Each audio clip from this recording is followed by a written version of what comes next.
ముగ్గురు అక్క చెల్లెమ్మల అంత్యక్రియలు ముగిశాయి. ఆ ముగ్గురు ఆడపిల్లలు ఉన్నత విద్యను అభ్యసిస్తూ ఉన్నారు. కొద్ది రోజులైతే ఆ తల్లిదండ్రులను కూర్చోబెట్టి చూసుకునేవాడు.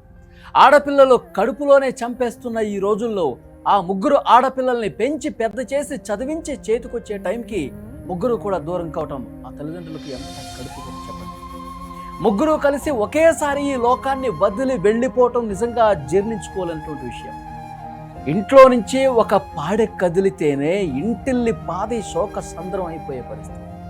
అలాంటిది ముగ్గురు ఆడపిల్లలు, ముగ్గురికి ఇంచుమించు 20 ఏళ్ల వయసు.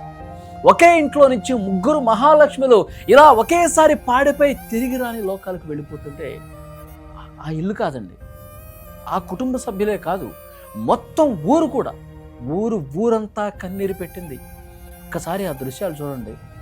ఈ ప్రమాదంలో ఒకే ఇంట్లో ముగ్గురు అక్క చెల్లెళ్ళు చనిపోయారన్నటువంటి వార్త ఆ గ్రామం మొత్తం, పెరక్కంపల్లి మొత్తం కూడా విషాదంలో ముంచేసిన పరిస్థితి ఉంది. వాళ్ళతో అనుబంధం ఉన్నవారు ఆ కాలనీలో, ఆ ఇంటి దగ్గర చుట్టుపక్కల వాళ్లే కాదు. ఎందుకంటే ఈ చేవేళ్ల రోడ్డు ప్రమాదం, కంకర టిప్పర్ వచ్చి ఆర్టీసీ బస్సును ఢీ కొట్టింది. ఇందులో మన ఊరు వాళ్ళు, ఒకే కుటుంబానికి సంబంధించిన వాళ్ళు, ఎల్లయ్య గౌడ్ పిల్లలు, ముగ్గురు అమ్మాయిలు కంకర కింద సమాధి అయిపోయి చనిపోయారని వార్త ఎప్పుడైతే బయటకు వచ్చిందో షాక్ అయిపోయారండి. ఆ ఊరు మొత్తం కన్నీళ్లు, ఆ కుటుంబ సభ్యులతో పాటు ఊరు మొత్తం కూడా ఏడ్చినటువంటి పరిస్థితి.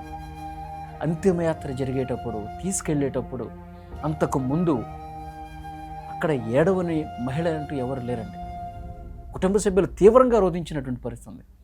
అక్కడ ఉన్నటువంటి ఆ దృశ్యాలు, ఆ ఫోటోలు అందరినీ కూడా గుండెను బరివెక్కించినటువంటి పరిస్థితి. అందరినీ కదిలించేస్తున్నాయి అక్కడ దృశ్యాలు. మీరు ఏ లోకంలో ఉన్నా మీ ఆత్మ శాంతించాలని కోరుకుంటున్నాను తల్లులు అంటూ ఆ ఊరంతా కూడా జనం తుది వీడ్కోలు పలికారండి. రోడ్డు పొడవున ఆ ముగ్గురు మహాలక్ష్ముల కోసం దారి పొడవున జనం నిలబడి ఏ విధంగా కన్నీటి వీడ్కోలు పలుకుతున్నారు చూడండి. ఆ తల్లి కూర్చొని ఏడుస్తుంది. ఆ దేవుడు నన్నైనా తీసుకెళ్లాల్సింది కదా, నా పిల్లల్ని ఎందుకు తీసుకెళ్ళాడని చెప్పి ఆ తల్లి నిజంగా ఏడుస్తుంటే, తమ్ముడు ఉన్నాడు, ఒక చిన్న తమ్ముడు ఉన్నాడు ఆ ముగ్గురు అక్క చెల్లెళ్ళకి. అతను కూడా ఏడుపు ఆపుకోలేకపోతా ఉన్నాడు.